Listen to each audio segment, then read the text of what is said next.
The contract was worth $140,000 a year. Cole Briggs read it twice, folded it in half, and set it back on the desk without a word. The parks commissioner across from him had the particular expression of a man who expected the next sound in the room to be a pen scratching paper.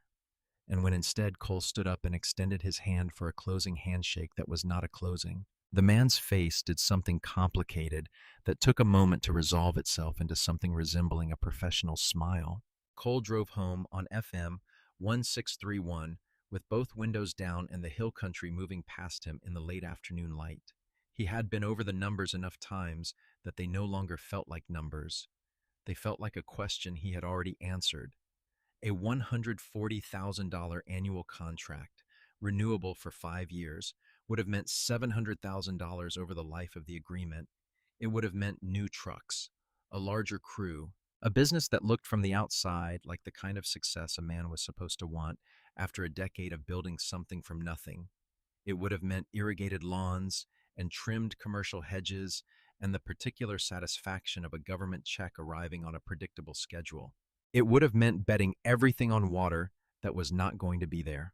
He pulled into his property on the south side of Fredericksburg as the sun was getting low enough to throw long shadows across the gravel. He sat in the truck for a moment after the engine went quiet, looking at the small operation he had built over 5 years. 2 aging trucks parked near the equipment shed, a trailer with a bent hitch he kept meaning to replace.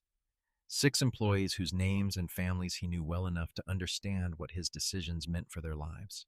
A business that was steady and honest in his, built on the particular foundation of a man who had watched his father work other people's land for 3 decades and had decided somewhere along the way that the transaction ended there, that the inheritance stopped with Raymond Briggs, that whatever came next would be different. He went inside and called Phil Cotter in Bandera County. Phil ran a breeding operation south of Bandera that Cole had visited once at a livestock show 3 years earlier, a chance encounter at a demonstration pen that had turned into a 2-hour conversation and then a phone number written on the back of a feed receipt that Cole had kept in his wallet ever since without being entirely sure why. Phil knew goats the way some men know engines, from the inside out, from decades of watching them fail and succeed and surprise him, from the particular accumulated knowledge that does not come from any curriculum. Cole asked Phil what 40 goats would cost him. Phil told him, and then asked what he was planning to do with them.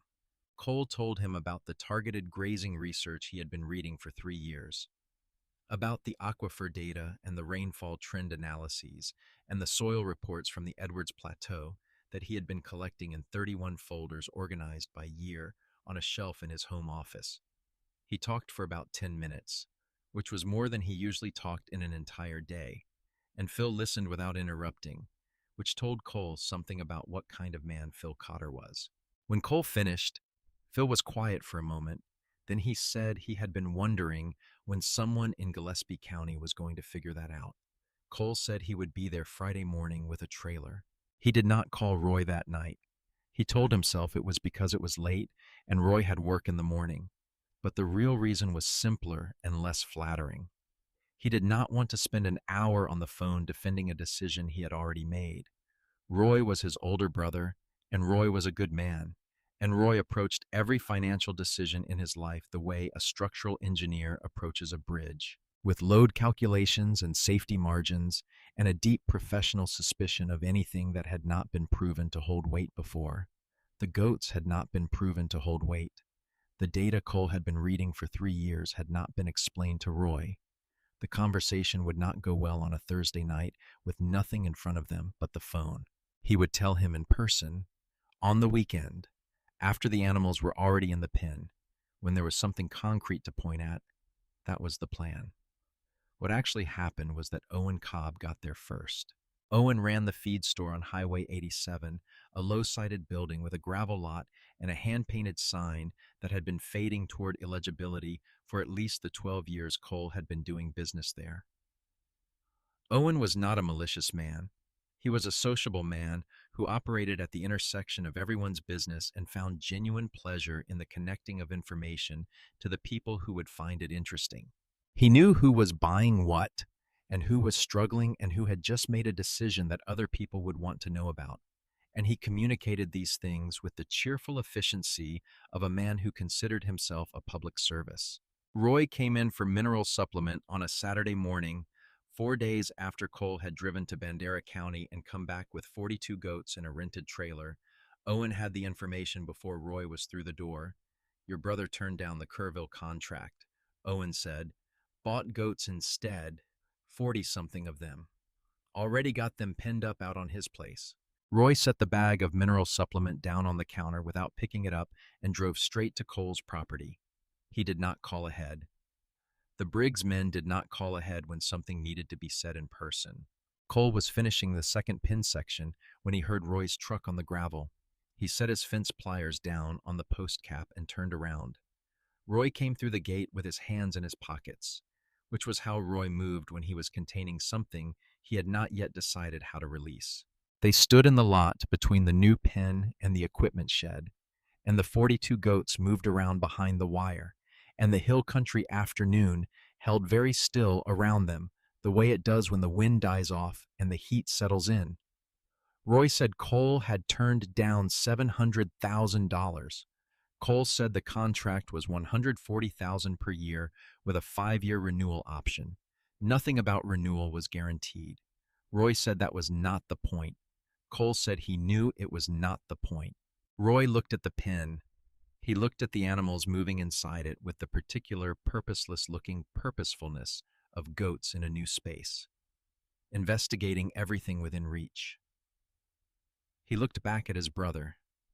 He was 8 years older than Cole, and he had spent those 8 additional years of life developing a well-justified skepticism toward decisions that could not be explained in straightforward financial terms. And what he was looking at could not be explained in straightforward financial terms. He said their father would have told Cole to take the contract. Cole picked up his fence pliers and went back to the post he was working on.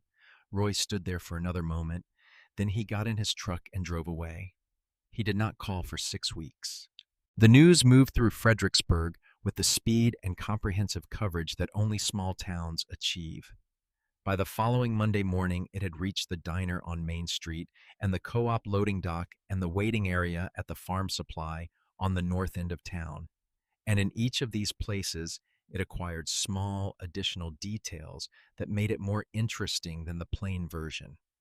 The version circulating by midweek held that Cole Briggs had turned down close to $1 million, which was not accurate but was more satisfying as a story, and that he had spent his life savings on the goats, which was closer to accurate, and that something had happened to him, something personal, which was the explanation people reached for when a decision could not be understood through ordinary logic. Owen Cobb had taken to calling him the boy with his pets. It was not mean, exactly, in the way that Owen was not mean exactly, but it carried the particular weight of a public characterization that spreads because it gives people a comfortable way to think about something that would otherwise require them to take a position. Then Dale Harmon came back from the cavalcade, and the characterization acquired a sharper edge. Dale had won the Kerrville contract. He threw a party at the cavalcade on the Friday night after the announcement, a bar on the commercial strip that was the size and shape of a place designed to hold celebrations. And he bought a round for the whole room because he could and because he wanted people to know he could. Cole was not there, but the room was full of people who knew Cole. And sometime after the second round, someone mentioned the name Briggs, and Dale said what he thought about it. He said Cole Briggs had gone soft in the head, that turning down real money to raise farm animals was not a business strategy. It was a breakdown.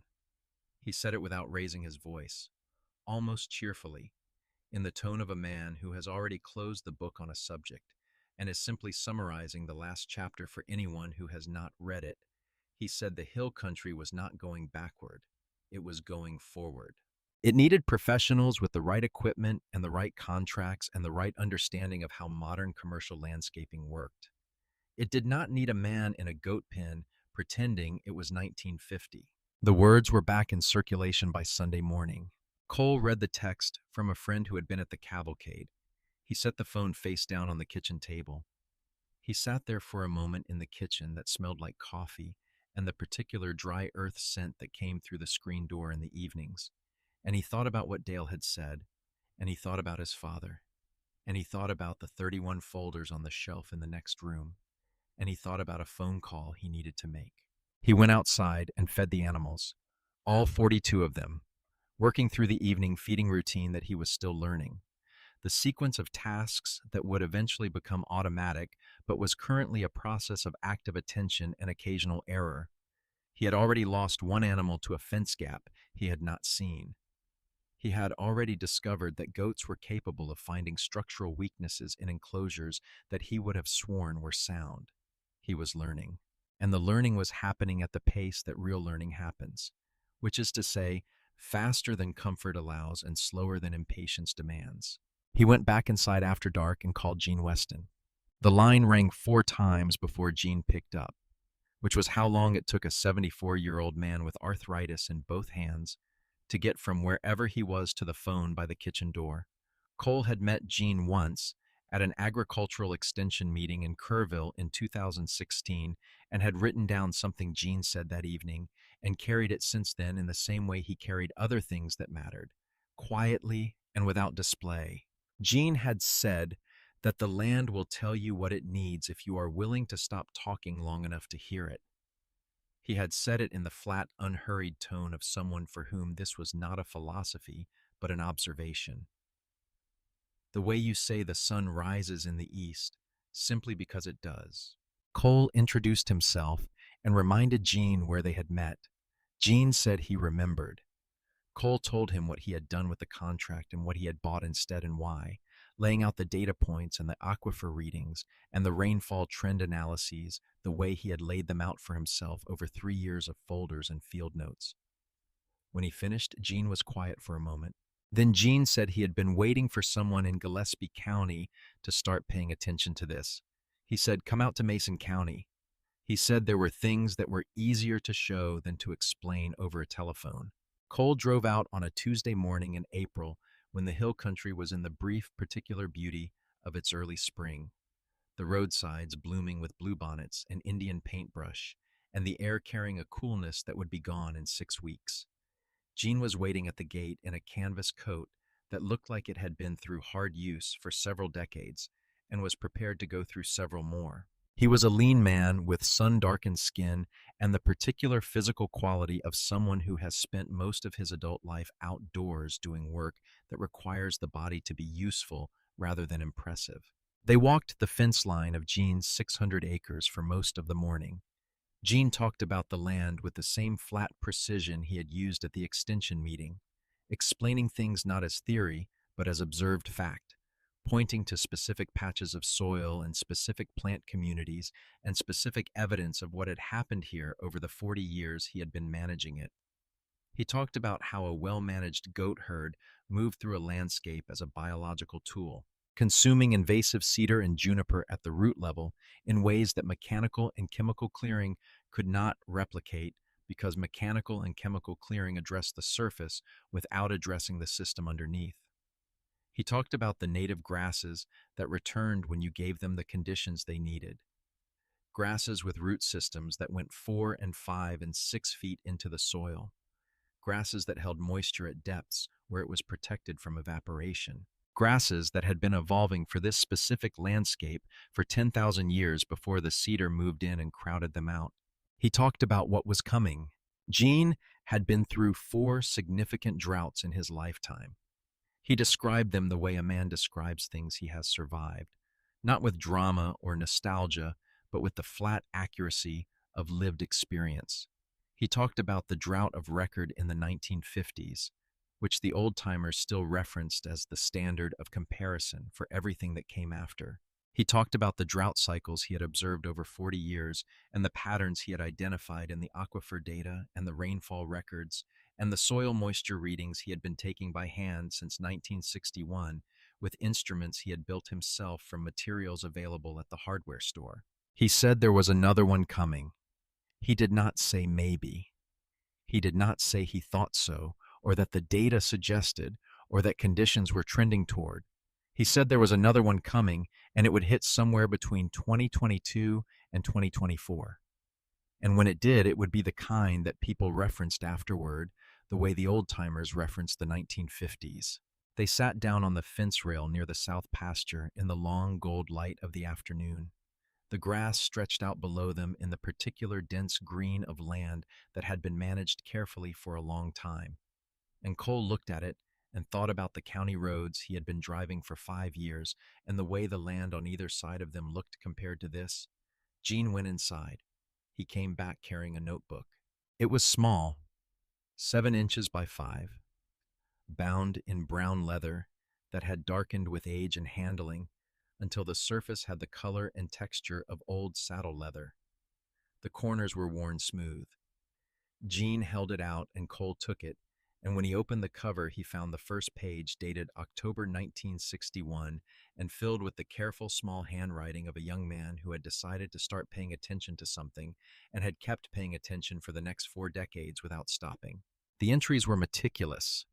Rainfall totals measured at 3 points on the property, aquifer depth readings taken at the well on the north pasture, soil moisture measurements at varying depths, recorded in the same location season after season so that the changes over time were directly comparable, maps drawn in pencil of root system distributions in different sections of the land, annotated with observations about what was growing and what had stopped growing and why, notes about which pasture sections recovered quickly after dry periods and which ones struggled, and the variables that seemed to explain the difference. Cole turned pages slowly. He was reading the life's work of a man who had understood something important and had spent 40 years documenting it because he believed the documentation mattered even when no one else was paying attention. Near the back of the notebook, in a section dated 1979, he found a heading that read Projected Drought Cycle.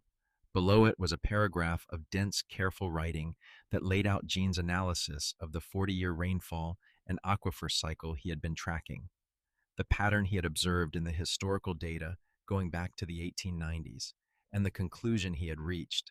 He estimated the next major drought period for the hill country at somewhere between 2022 and 2024. He described the conditions that would precede it and the conditions that would follow it, and the kind of land management that would determine which properties survived it intact. Cole read that paragraph twice. Then he looked up. "You wrote this in 1979, he said. Gene said yes. Cole looked back down at the date. He said that was more than 40 years ago. Gene said he knew how long ago it was. Cole looked at Gene. The old man was watching him with the expression of someone who has been waiting for a specific conversation to happen for a very long time and has not been entirely certain it ever would. "Take it," Gene said. "I am not going to need it much longer. I would rather it go somewhere it will be used than sit in a drawer after I am gone." Cole drove home with the notebook on the passenger seat. That night, he went to the hardware store and bought a metal document tin with a latch, the kind designed to hold papers that matter. He put the notebook inside, locked it, and put it in the bottom drawer of his desk, where he kept the things that required safekeeping. He did not know. Sitting at that desk in the April evening with the hill country dark and quiet outside his window, that Gene Weston had 4 months left. Gene died of a heart attack in his kitchen on a Thursday morning in August. He was 74 years old. His land was paid off. His herd was healthy. The 600 acres outside of Mason carried the visible evidence of 4 decades of careful attention in the density of the native grass and the depth of the soil and the way the moisture held even in a dry summer.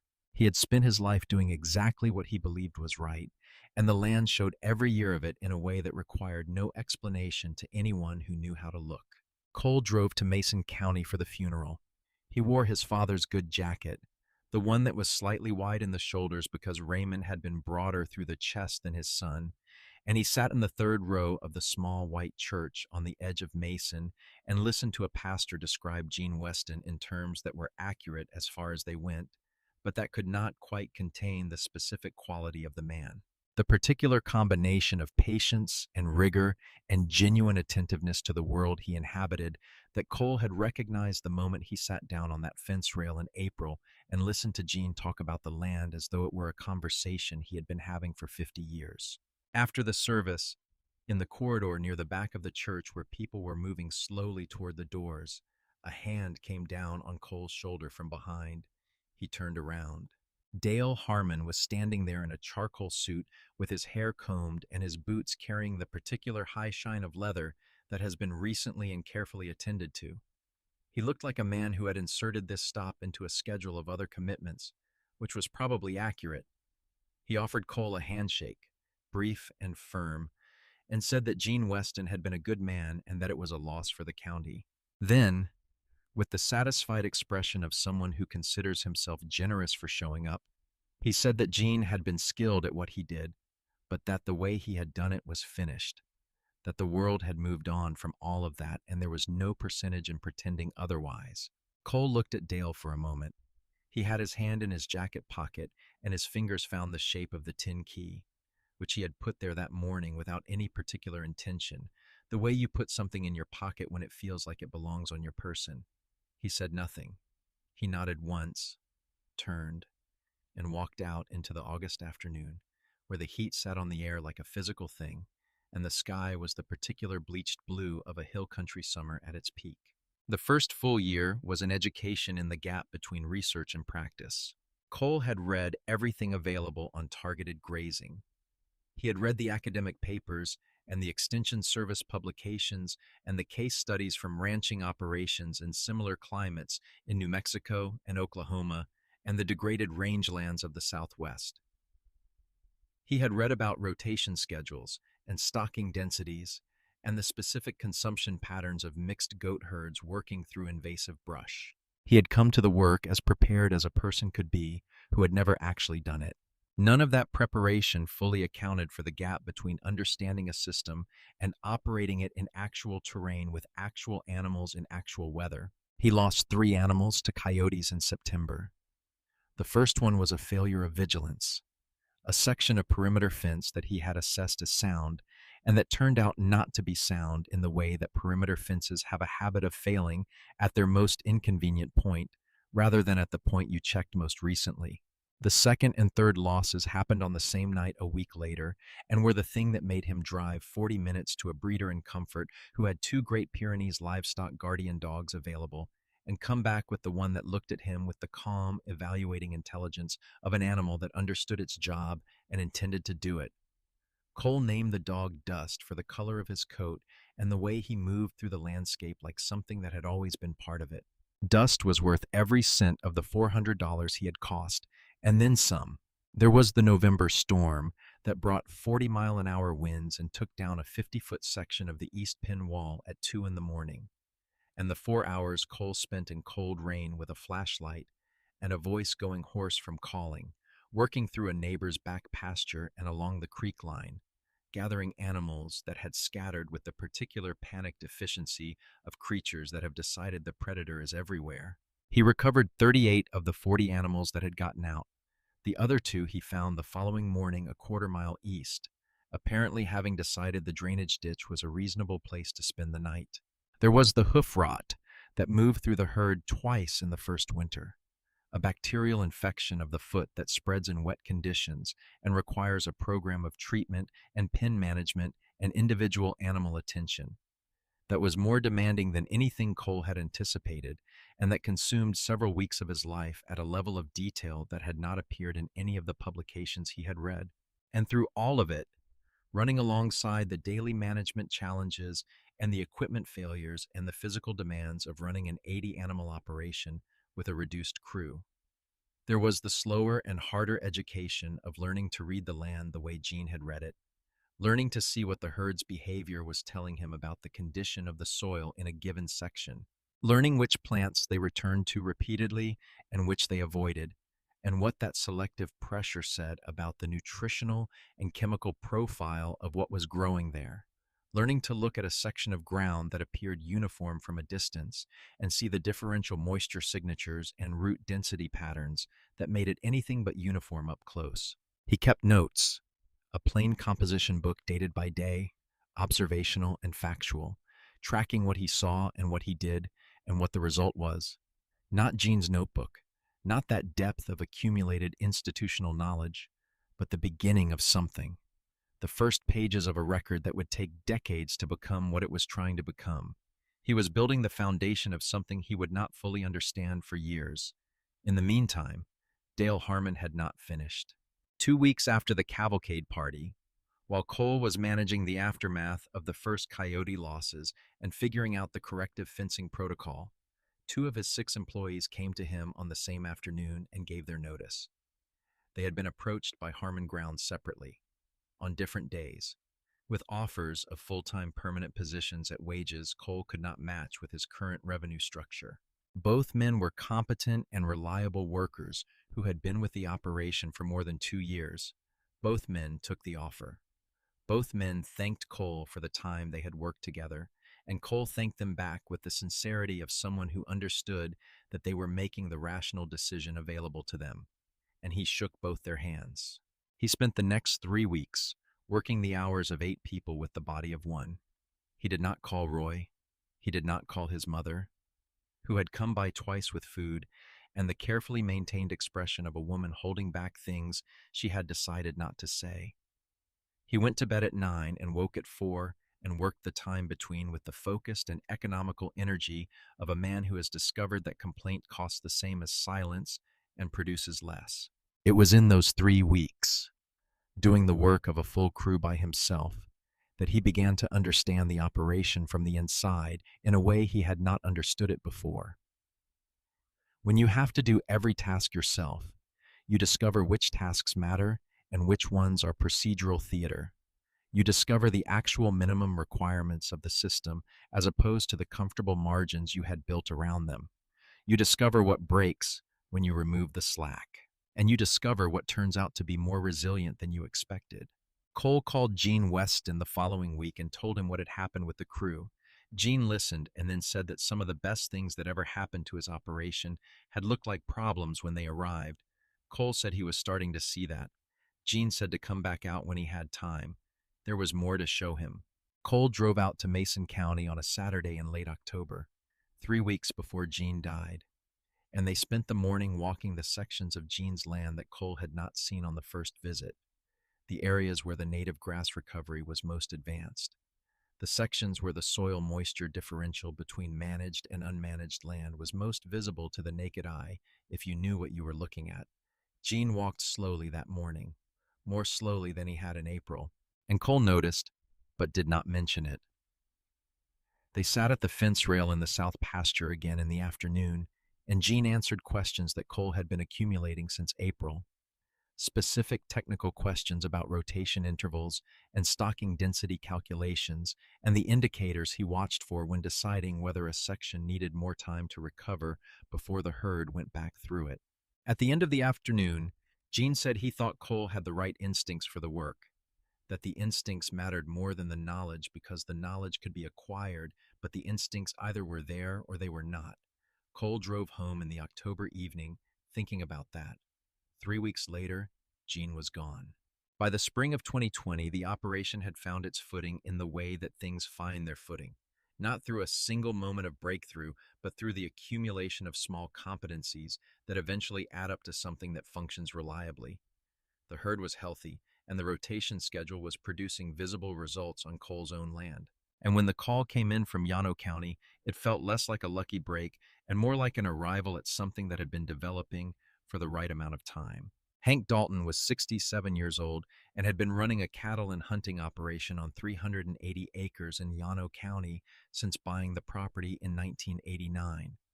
He was a spare, deliberate man with the patient, unhurried quality of someone who has made his peace with the time scale on which land actually operates and does not expect it to adjust to his schedule. His land had a cedar problem of the kind that develops when a series of individually understandable decisions accumulate over decades into a structural crisis.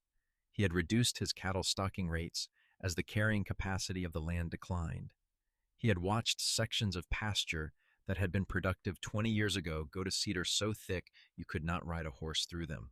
He had tried chemical clearing twice and had watched the cedar come back both times with the indifferent persistence of something that has been establishing itself in this landscape for 100 years and does not register human intervention as a serious obstacle. He had heard about the Briggs operation at a ranching association meeting in Llano in late March. Someone had mentioned it in the context of a discussion about alternatives to chemical brush management, and Hank had written the name down on the back of the agenda and looked at it for a week before calling. He asked one question. He wanted to know if results he could measure were possible. Cole said yes. They met on a Wednesday morning and walked the eastern section of Hank's property together, the worst of the cedar infestation, the 180 acres that Hank had mentally written off several years ago as beyond the point of practical recovery within any reasonable time frame. Cole walked it slowly, looking at the soil between the cedar stands, looking at the light penetration through the canopy, looking at the ground cover in the clearings that still existed, assessing the density and distribution of the infestation with the practiced eye of someone who had spent a year learning to read these conditions. He told Hank what he thought was possible and on what timeline. He was specific about both. He named the indicators they would watch and the measurements they would take to determine whether the work was producing results. He did not promise more than the method could deliver. Hank said he would give it one growing season on the eastern section. If the results supported it, they would talk about the rest of the property. The herd went on to the eastern section in June of 2020. Cole managed the rotation personally for the first 3 months, driving out to Llano County twice a week to assess the progress and adjust the schedule. Seth Boone came on as a part-time hand in July, a young man from Llano who had grown up on a cattle operation and had the particular quality of someone who learns by watching rather than asking, which meant he was genuinely learning rather than performing the appearance of it. By September, the eastern section was showing the early signs of what Cole had predicted. The cedar consumption was proceeding at the pace the research suggested. More importantly, in the clearings where the canopy was thinning, the first grass seedlings were appearing in the soil, the fine-leaved native grasses that had been suppressed by the cedar for 14 years beginning to reassert themselves in the spaces the management was opening up. Cole took photographs. He took soil moisture readings at the same locations Hank had sampled the previous year and noted the differential. He wrote everything down in his field notes organized by date and location. By February of 2021, when Hank walked the eastern section for his own assessment, native grass-covered ground that had been bare, cedar-shaded soil a year earlier, not uniformly, not completely, but in a pattern that was spreading and accelerating, and that Hank, who had been watching this land for 30 years, recognized as something qualitatively different from the previous recovery attempts. The soil looked different, the moisture held differently. The ground had a structural resilience to it that had not been there before. Hank walked back to where Cole was standing near the fence line and looked at him for a moment and looked at the pasture and did not say anything for a while. Then 2 weeks later, he called and offered a full contract on all 380 acres. Cole drove home after that phone call and sat at his kitchen table and opened the 2021 folder on his desk shelf. The herd had grown to 68 animals. Operating costs had grown proportionally. The loan from Lone Star Agricultural Lending, taken out in 2019 to cover the initial infrastructure build-out, was coming up for its periodic review under the bank's agricultural lending standards. Cole had been watching that date on his calendar for 3 months. The review letter arrived in February from Warren Keller, the loan officer at Lone Star, who had processed the original application and who communicated, both in his letters and in person, through the specific minimalism of someone who has made a professional habit of saying exactly as much as is required and nothing more. The letter stated that the loan had been flagged under updated lending criteria and that a formal review meeting was required to continue the current terms. The meeting was a week later. Keller's office was on the second floor of the Lone Star branch on Water Street, a room that was slightly too small for the desk it contained, which gave the impression that the desk had been selected to communicate something about the occupant rather than to be practically useful in the space available. Keller looked at Cole's file with the expression of a man reading a document that does not resolve into the familiar patterns he uses to make decisions. He asked about revenue projections. He asked about comparable operations with documented financial histories. He asked about the contractual structure of the existing agreements. Cole answered each question accurately and completely. Keller typed something. He looked at the screen. Then he looked at Cole and said that what he was describing sounded more like a hobby operation than a viable agricultural business. He said the lending criteria required demonstrated revenue consistency over a minimum of 3 years with documented multi-year contracts, and that the model Cole was operating did not reflect those requirements. Cole said he had 2 active contracts and a third in negotiation. Keller said one was verbal and none had terms extending beyond 12 months. Cole said the documented results on the Llano County property constituted evidence of the model's commercial viability. Keller said results were not collateral. Cole drove home with 90 days before the loan came due. He did not tell Roy. He did not tell his mother when she stopped by that Sunday with a pot of chili and the expression she had been carrying since the spring of 2019, the careful, composed expression of a woman who had decided to trust her son's judgment while maintaining certain reservations that she kept out of her voice. He sat with the information alone for 3 weeks and worked the problem the way Raymond had worked problems, methodically and without catastrophizing, looking for the actual levers rather than the ones that only felt important because they were the most visible. The rotation schedule on Hank's land was producing results that were visible and measurable. The vineyard property in Stonewall had come in as a third contract in early spring, fence line clearing without herbicides at a price point that reflected the specialty nature of the work. The wildlife management parcel near Junction had reached out in April, a retired couple trying to restore white-tailed deer habitat on land that had been overwhelmed by invasive brush for 20 years. The herd grew to 81 animals. Seth was putting in 5 days a week by May. The numbers on the desk said that if the 3 contracts held and 1 new contract came in before summer, the loan could be retired on schedule without selling assets. The day Hank drove up the gravel drive was the 84th day of the 90. He came in the late afternoon without calling ahead, the way he had started doing once they had known each other long enough that calling ahead had started to feel like a formality that neither of them needed. He sat at the kitchen table and set an envelope down between them. Cole looked at the envelope. He looked at Hank. Hank said he had been thinking about the review situation and had decided he did not need a bank to tell him what he had seen with his own eyes. Inside the envelope was a check for $18,000, prepayment on 3 months of contracted work across the full 380 acres of the Llano property. Cole held the check for a moment. He thought about what it represented beyond the number. He thought about what it meant when a 67-year-old rancher from Llano County drove 35 miles to put a check on a table without being asked. He said he would start on the north section Monday. Hank poured himself the cup of coffee from the pot on the counter, drank half of it standing up with the efficient unhurriedness of a man who is comfortable in a space he has been in before, set the mug in the sink, and left. Cole sat at the table after the truck pulled away.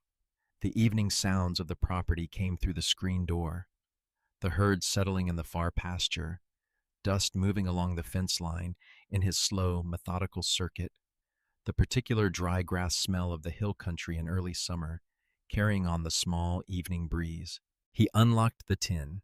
He took out the notebook and opened it to the 1979 entry and read the drought paragraph one more time. Not because he had forgotten it, because he wanted to hold it in mind alongside the check on the table and understand what it meant that both of these things existed in the same world. Then he closed the notebook, locked it away, and went outside to finish the fence section he had been working on before Hank arrived. Monday came, and Cole started on the north section. Wednesday, he drove to Lone Star Agricultural Lending and set a cashier's check for the full outstanding balance on Warren Keller's desk. Keller processed it without comment. Cole folded the receipt and put it in his shirt pocket and walked out into the parking lot and stood by his truck for a moment in the late morning air that smelled like cedar and something that might become rain if the afternoon cooperated. He had not told anyone about the 90 days. He did not tell anyone about the retirement of the loan. Some satisfactions do not require an audience to be real. What he did instead was work. By the summer of 2021, the operation had crossed a threshold that Cole could feel more clearly than he could describe. The herd stood at 81 animals across 4 active contracts. Seth Boone had become a genuine operational partner in the practical sense, managing the day-to-day rotation schedule on 2 of the 4 properties with the growing competence of someone who had been paying close attention to the right things.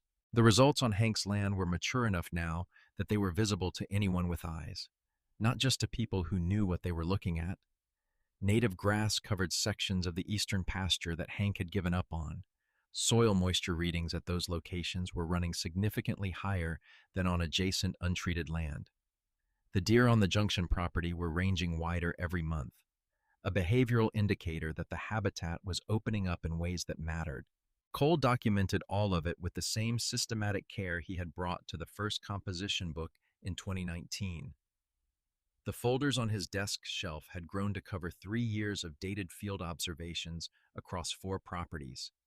He had developed a shorthand for recording the specific indicators he watched, a personal notation system that had grown out of the particular needs of the work and that would have required some explanation to make sense to anyone else, but that was perfectly legible to him.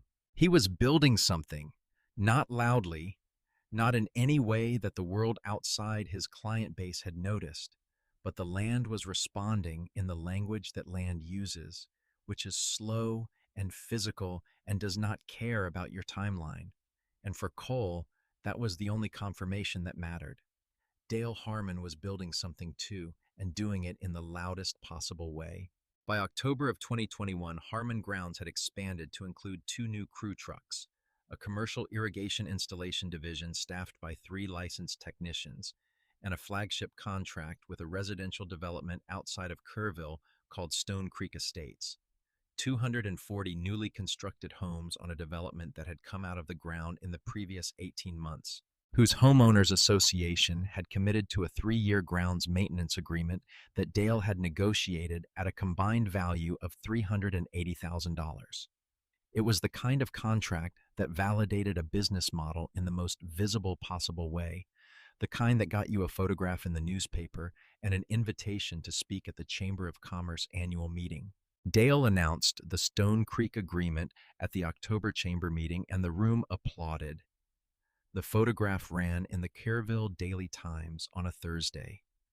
Dale in front of the Stone Creek entrance sign with one boot on the bumper of the F350 and his arms crossed and the smile of a man who has just received public confirmation of what he already believed about himself. Cole saw it. Someone texted it to him. He looked at the photograph for about 3 seconds, set the phone down, and went outside. He had stopped thinking about Dale Harmon the way you stop thinking about weather you cannot change. What Dale was building required a reliable aquifer. It required rainfall patterns that supported commercial irrigation. It required the continued cooperation of a landscape that Cole had been tracking for more than 4 years, and that was, by every metric he followed, preparing to stop cooperating. The fall rains did not arrive in their usual volume. October came dry, and November came drier. December brought cold but less than a quarter inch of precipitation for the month. Cole drove the county roads between Christmas and New Year's and looked at the land with the eye Gene had taught him to use. And what he saw in the soil cracking at the field edges, and the stock tanks sitting low, and the cedar crowding harder than the previous spring told him that the cycle Gene had written about in 1979 was no longer approaching. It was arriving. He called Hank in February. He said he thought they were looking at the one Gene had written about, the real one. Hank was quiet for a moment on the other end. Then he said they had better be ready. They spent March tightening the rotation schedule on Hank's land and Porter Gallagher's operation, which had come in as a new contract in April 2022, after Porter had spent a year watching what was happening on Hank's eastern pasture from the distance of a neighboring county and deciding he had been patient about his own brush problem long enough. Porter was a careful, skeptical man who had been burned by new approaches before and who asked specific questions and expected specific answers. And Cole gave him specific answers because they were the only kind he had. The herd reached 93 animals. Seth was working 5 full days and had started asking about the possibility of taking on his own consulting work on the side, which Cole had been encouraging because a model that could propagate itself was a more durable model than one that depended on a single operation. June arrived and the sky closed. The first week of June brought 3/10 of an inch across the central hill country. The second week brought nothing. The Pedernales River, which Cole had been watching as an informal gauge since he was old enough to drive out to the crossing on Milam Creek Road, was running at a third of its normal midsummer flow by the end of June. The stock tanks that had been low since February were showing their red clay bottoms in the shallows. The Edwards Aquifer Authority issued a Stage 1 conservation notice on July 3rd. Stage 1 restrictions went into effect across Kerr County and 3 adjacent counties on July 11th. Commercial and municipal irrigation was limited to twice-weekly schedules between 6 and 10 in the morning. For an operation whose entire business model depended on irrigated turf held at consistent aesthetic standards, Stage 1 restrictions were not an inconvenience. They were an existential event arriving on a published schedule. Dale held a staff meeting the morning the restrictions took effect. Cole did not hear about this directly, but heard about it through the network of overlapping relationships that constitutes the actual information infrastructure of a place like Fredericksburg. Seth's cousin, working at a supply company that serviced Harmon Grounds being one node in that network, the meeting had not produced solutions. Dale had told his crews the drought would break and that every operation in the county was in the same position and that Harmon Grounds was better positioned than most because of its contracts and its equipment and its professional relationships. What Dale had not yet found was the performance clause on page 7 of the Stone Creek Homeowners Association contract. The clause specified that if maintained grounds fell below a defined visual standard, the association could suspend payment pending formal review. It was standard language in commercial grounds contracts of that type. Dale had negotiated the payment schedule on the first 4 pages with care and attention. Page 7 had not received equivalent attention. The standard at Stone Creek Estates began to fail in the 3rd week of July. Cole was on Hank's land when Hank came back from a phone call and said the Gillespie County Extension Office had classified the event as exceptional, the highest category on the U.S. Drought Monitor scale, the kind of drought that would be referenced by name for the next 40 years. Cole looked at the eastern pasture.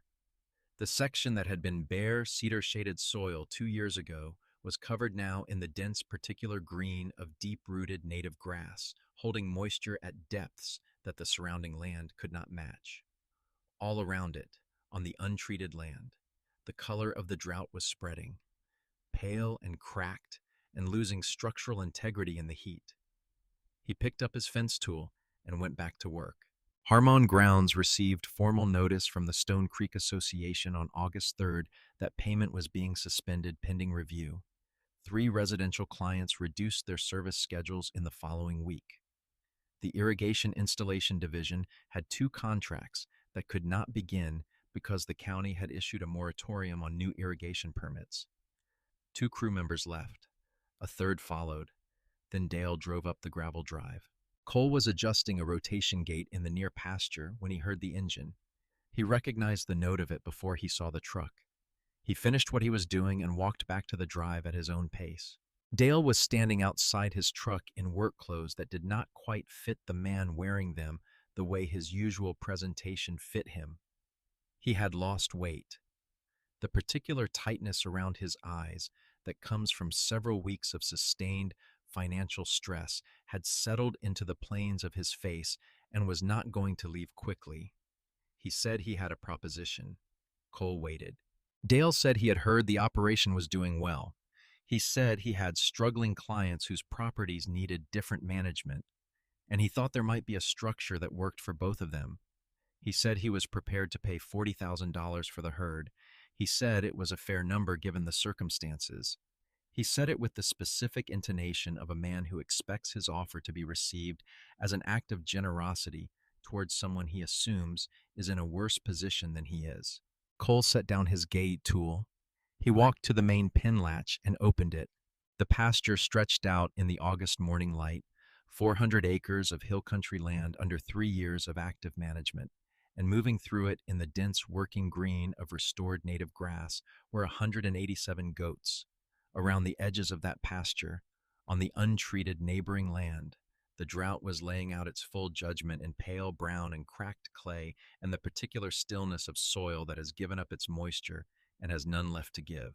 Cole left the gate open for a moment. Then he closed it, picked up his tool, and said the answer was no. Dale stood in the drive. Something moved across his face that was not reducible to any single emotion. Then he got in his truck and drove away and did not come back. Seth said nothing when Cole came around the corner of the pen. They went back to work. September deepened the drought toward historic. The Pedernales hit its lowest recorded level since 1956. The hay market spiked hard.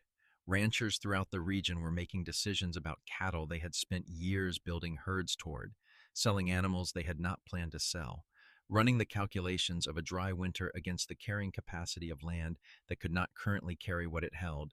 Harmon Ground suspended the Stone Creek contract entirely on September 14th after the association formally invoked the performance clause. Dale's crew had reduced to 4 people. The irrigation division had no active work and no permits coming. Owen Cobb mentioned at the feed store that Dale had been making calls about commercial water hauling contacts. The people who paid attention to the indicators that businesses produce when they are in serious trouble were paying attention to Harmon Grounds. The call from Texas A&M came in the second week of October. Dr. Carol Whitfield introduced herself from the AgriLife Extension Office in San Angelo and described what her team's field assessments had found. Hank Dalton's eastern pasture in Llano County was appearing as a significant outlier in the regional drought impact data. Soil moisture readings were running 40% above county average. Native grass coverage on land classified as critically degraded 4 years earlier was at 78% of pre-invasion density. Under drought conditions that were producing near total vegetation loss across the surrounding landscape, Cole's managed sections were not just surviving, they were demonstrating structural resilience that the research team had not observed anywhere else in their assessment area. She asked if Cole would speak with her team. They came on a Thursday, 4 researchers with the focused energy of people who have encountered something their existing models do not fully explain. They spent 6 hours on Hank's land and 2 on Porter's operation. At the tailgate of Dr. Whitfield's truck at the end of the day, she laid out what they had found without embellishment. The targeted grazing had accelerated native grass recovery at a rate not documented in any existing managed land study for the region. Root depth on the restored sections was running 60% deeper than surrounding untreated soil. That differential was the mechanism. Deep roots held moisture at depths protected from evaporation. In extreme drought, deep roots were the difference between land that survived and land that did not. She asked how Cole had known to start when he did. He went to his truck. He came back with the tin. He set the notebook on the tailgate and said Gene Weston's name and Mason County and 40 years. Doctor. Whitfield opened the notebook with the care of someone who recognizes immediately that what they are holding is irreplaceable. Her team gathered. When she reached the 1979 section, she slowed down and read the drought projection paragraph twice. She looked up at Cole. One of the younger researchers said quietly that it was 43 years ago.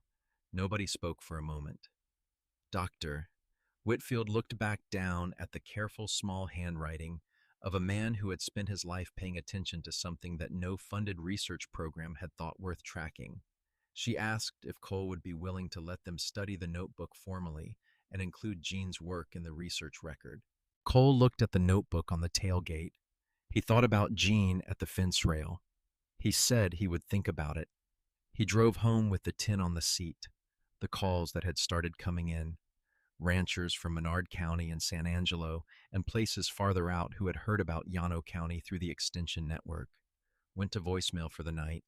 He pulled into the drive and sat after the engine quit. Dust came to the fence line in the dark. patient and present. The herd was settled. He would answer the calls tomorrow.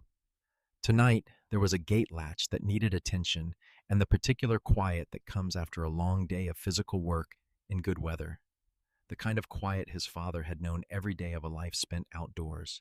He had earned that quiet. He went inside and wrote Lena Weston's name on the notepad by the kitchen phone. He did not have her number yet. He would need to get it from Hank. He looked at the name for a moment and then went to bed. He listened to the voicemails before breakfast the next morning. Menard County, outside San Angelo, both saying the same thing differently. He wrote their names and numbers on the notepad beside Lena Weston's name and went outside. He was not ready to talk yet. He needed to understand what he was becoming before he could explain it to someone else. That was the part that never appeared in any report or article. The part that happened in early mornings alone on the land when he thought about Raymond and Jean Weston and the distance between where he had started and where he was standing, which was not triumphant in any way he had words for. It felt less like winning and more like finally being legible to something that had never needed to speak. He picked up the notepad. He called Menard County first. November brought the first real cold and 2 new contracts. Floyd Weaver in Menard County, 440 acres with 8 years of accumulated brush problem. A family named Locke near Rock Springs, working to bring quail habitat back to land their grandfather had farmed without chemicals until 1987. Seth brought on a second-hand named Gage from Junction, quiet and competent and reliable in the way of young men who grew up doing physical work and never developed the habit of needing to be noticed doing it. The herd reached 112. The A&M team came back in November with a soil scientist named Dr. James Holden and a second round of measurements that sharpened the October findings.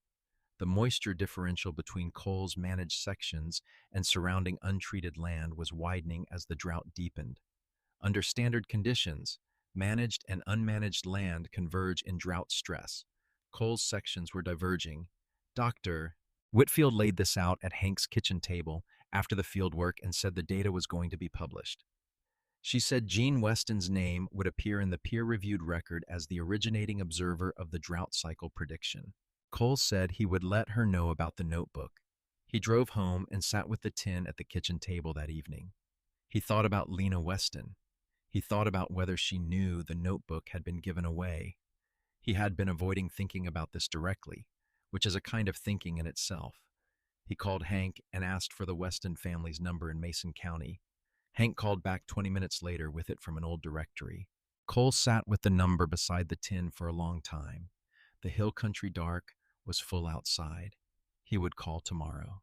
The Express News article ran on a Sunday in early December. The reporter, Patricia Clemens, had driven out on a Thursday and spent 90 minutes in Porter's North section asking questions that gradually became more specific as she understood what she was looking at. She asked how Cole had known the drought was coming. He told her about Jean and the notebook in 1979. She wrote for a long time after that without asking anything else. The piece ran with a photograph of Cole at Hank's gate, the restored pasture behind him, and the dry surrounding land at the edges. The phone rang 41 times that Sunday. Cole answered 11 calls. The 41st ring was Roy. Cole almost let it go. He picked up when he saw the name. Roy said he had read the piece. Then he said he had been carrying something for a while that needed to be said. He said the comment about their father and the contract had not been true. He said he had made it because he needed Cole to be wrong, because if Cole was right, it meant Roy had to reckon with something about himself that he had not been ready to reckon with. The line was quiet. Cole said he knew. Roy said he wanted to see the work, not read about it, see it. Cole told him to come Saturday with boots he did not mind ruining. Roy came. They walked Hank's eastern pasture for 2 hours. Cole explained the system the way he explained everything, plainly and specifically, letting the land carry the argument. Roy said almost nothing, which was how Roy processed things that mattered. But Cole watched his brother's face move through the restored sections and saw something in it that was not just understanding. It was the specific weight of a man recognizing that he had been wrong in a way that cost something. On the drive back, Roy looked out at the dry county roads and asked where to start. Cole said the east section on Porter's Land needed a second rotation pass before the ground froze hard. Roy could start Monday if he wanted. Roy was there Monday before Cole. Patty Briggs called the following Tuesday. She said she had read the article twice and then sat in her kitchen for a while, not talking to anyone. Then she said she owed Cole an apology for the look she had given him when he said he was fine 4 years ago, because she had not believed him, and she should have. Cole told her there was nothing to apologize for. She said there was, and she was doing it anyway, and she expected him for Sunday dinner. He went. The call from the Texas Department of Agriculture came in January of 2023. A coordinator named Dennis Flynn invited Cole to present at a drought resilience symposium in Austin in March. Cole thought about it for a week. He thought about Gene Weston, who had kept 40 years of careful records and never stood at a podium once. He called Flynn back and said yes. He drove to Austin in March, in his truck with the tin on the seat beside him. The symposium was held near the state capitol. Cole sat through 3 presentations before his turn, listening to researchers and policy people talk about drought mitigation in language that was technically accurate but felt removed from the actual physical reality of land under stress. When his turn came, he walked to the front with the tin under his arm.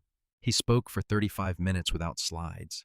He talked about the hill country, the way Gene had talked to him at the fence rail, plainly and specifically, letting the data carry the weight. He talked about the 40-year cycle that a man in Mason County had documented by hand, starting in 1961. He opened the tin and held up the notebook and said that the most sophisticated drought prediction instrument he had ever encountered had been sitting in a hardware store tin for 4 years because its owner had given it to a man who ran goats before anyone else in the region had started paying attention. The room was quiet in a way that conference rooms do not usually manage. Dr. Whitfield was in the 3rd row. She nodded once. Cole set the notebook back in the tin. He said what he knew about the land was not complicated. It was patient. The land had been trying to tell people what it needed for a long time. The drought had not created a new problem. It had revealed an old answer that had been available the whole time to anyone willing to stop talking long enough to hear it. He thanked the room and went back to his seat. A rancher from Val Verde County named Carver came and sat beside him afterward. 63 years old, 800 acres of degraded brushland, and 3 years of looking for an approach that did not require capital he did not have.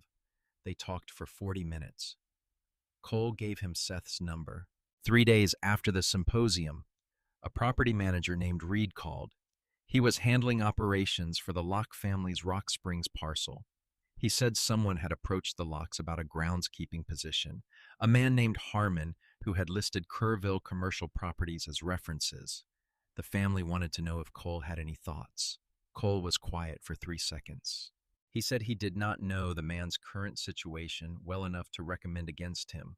He said the Locks should weigh the application on its own terms. He said that hard land work had a way of clarifying what a person was made of, and that everybody needed somewhere to start over sometimes. Reed said he would pass that along. Cole set the phone down and stood at the kitchen counter for a moment. He thought about Dale standing in the gravel drive in August with the weight loss visible in his face and the work clothes that did not quite fit the man he was trying to be in them. He thought about his father, who had spent 30 years on the asking side of that kind of conversation. He did not say anything about the call to anyone. He had been carrying another thing longer than he had been carrying the Reed call. Lena Weston's number had been on the notepad by the kitchen phone since November. He had looked at it every morning and found a reason to do something else first. Obligations without deadlines have a way of becoming permanent postponements if you let them. He walked to the kitchen, picked up the notepad, and dialed before he could think about it further. The phone rang 3 times. A woman's voice, careful and measured. Lena Weston said hello. Cole said his name. He said, Fredericksburg. He said he had known her father. He said he believed there was something of Jean's that belonged with her. A silence. Then she said the notebook. He said yes. She said she had thought it was lost. After her father passed, she had looked for it everywhere and eventually accepted that it was simply gone. She said he had loved that notebook more than most things he owned. Cole said he knew. He said Jean had given it to him. He said he believed Jean had wanted it used, and it had been used fully, but it had done what it needed to do, and it should come home. When she spoke again, her voice had changed in the way voices change when something that has been held closed for a long time opens a little. She asked if he would bring it. Cole called Hank that night. Hank said he had nothing pressing on Saturday, that Mason County was a fine drive in March, and that he would bring the good thermos. They left before sunrise. Hank drove because his truck ran better, and Cole sat in the passenger seat with the tin on his lap, watching the hill country come up pale and wide in the early light. They did not talk much. The radio was on low out of Kerrville, the kind of music that fits a pre-dawn drive through working country. The Weston place sat on a county road 5 miles outside of Mason, behind a cedar post fence that had been maintained with the same careful attention Jean had given everything he owned. The pastures behind the house were in better shape than the surrounding land. Jean's influence on that soil had not ended when he did. Lena met them at the gate. 45 years old, her father's eyes, the upright posture of someone who grew up doing physical work and never fully stopped. She shook Cole's hand and then Hank's, and she looked at the tin under Cole's arm the way a person looks at something they had stopped allowing themselves to want. They went inside. The kitchen table was old and solid and scarred in the way of tables that have been at the center of a working household for decades. Lena put coffee on without asking. Cole set the tin on the table. He told her the whole story. The real one. From the fence rail in April of 2019 to the symposium in Austin to the research study that would carry Jean's name in the formal record for the first time. He told her about the 1979 paragraph and Hank's eastern pasture and the 43 years between the prediction and the proof. He told her that her father had been right about everything and that it was now part of the permanent record. Lena sat with her hands around her cup and listened without interrupting. When Cole finished, she was quiet for a long time. Then she said Jean used to say the land remembered things people forgot. That was his way of explaining why the records mattered. He said someone had to be the land's memory because the land could not keep its own. Cole said he thought Jean had been right about that too. She looked at the tin. She said, "May I?" He slid it across. She lifted the notebook with both hands and held it the way you hold something that is both fragile and more important than it looks. She turned to the first page and looked at her father's handwriting from 1961 and stayed there for a moment. Then she turned pages slowly, not hurrying. Hank sat with his coffee and said nothing, which was exactly right.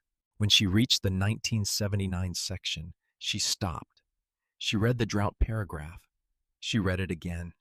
She looked at the words her father had written 43 years earlier at this same table in this same kitchen, describing with careful handwritten precision what Cole and Hank and every rancher in 4 counties had just lived through. She closed the notebook. She held it in her lap. She said he would have liked knowing it was used. Cole said it was. Fully. Outside, the March sky that had been building cloud cover since they arrived was now carrying the full weight of weather that has made its decision. The forecast had said possible rain. It looked like more than possible. Lena looked out the window. She said her father always believed the land would tell you when it was ready to receive. The 3 of them sat in the quiet of people who have finished saying what needed to be said and found themselves in the space that follows. Hank finished his coffee. He looked out at the building sky and then at the Weston pastures running out behind the house. Jean's land, still carrying the careful shape of everything he had understood about it. He looked at Cole and said that Raymond would have liked Jean. Cole looked out the window. The first drops were finding the glass, slow and deliberate, the way hill country rain announces itself before it commits to the full statement. He did not answer. He did not need to. Outside, The rain came down on the hill country, on the restored pastures and the cracked fields and the low rivers and the cedar-choked slopes and the deep-rooted native grass that had been waiting with the patience of things that know how to survive a long, dry season. It came down on Hank Dalton's eastern pasture and Porter Gallagher's north section and the wildlife parcel near Junction where the quail were coming back. It came down on the Weston place and the cedar post fence Gene had built, and on the pastures behind the house that still held the shape of what he had known and given and carried and left behind. Cole sat at Gene Weston's kitchen table and listened. He picked up his cup. The coffee had gone cold. He drank it anyway.